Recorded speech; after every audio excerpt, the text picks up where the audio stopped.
Good day everyone, welcome to my YouTube channel. So for today's video, I'm gonna show you how to make a digital product, the drag and drop Rush ID template. So if you are a beginners at hindi mo pa alam kung saan ka magsisimula, this is a good product to start with.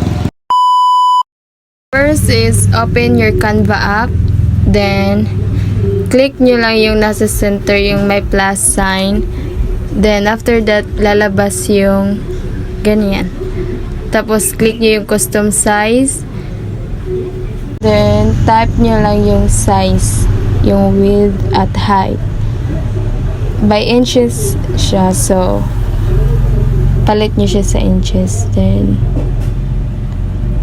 type 5. Then, 7. Click nyo yung create new design.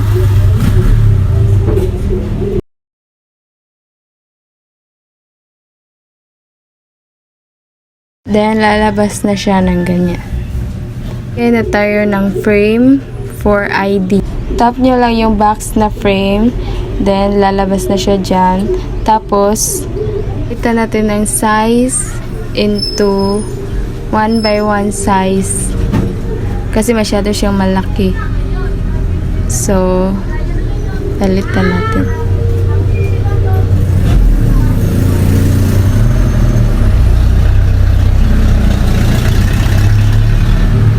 Then, tapos, duplicate nyo lang po yan para marami.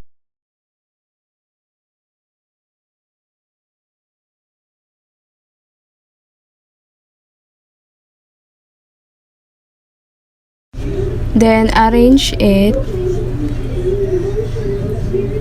Ganyan. Pwede nyo siya ihiwalay ng konti. Pwede nyo rin siya tabi-tabi. So, ganyan yung pag-arrange ko. Pwede nyo siya sundin, pwede rin hindi. Nasa inyo naman yung kung ano yung gusto nyo para sa products nyo.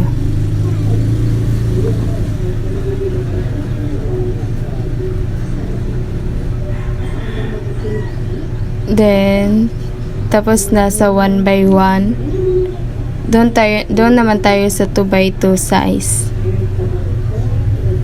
Same lang din kung paano gawin yung 1 by 1.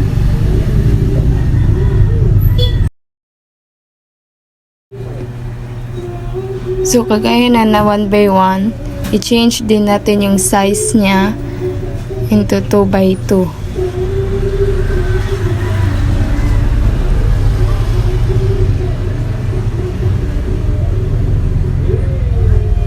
Then, arrange it. Duplicate, then arrange. Ganyan lang yung gagawin. Madali lang naman siya. Then, arrange. Duplicate uli. Tapos, arrange mo siya. Ganyan. Done. So, nalagyan na natin siya ng mga pangalan. Then, after that, tapos na.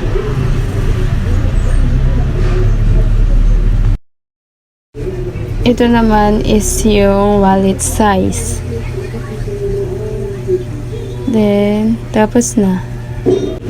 Meron na tayong drag and drop ID template na may bibenta natin. Pwede nyo siya ibenta sa rocket.ph or sa social media account. So, let's start and drag and drop an ID picture to our ID template.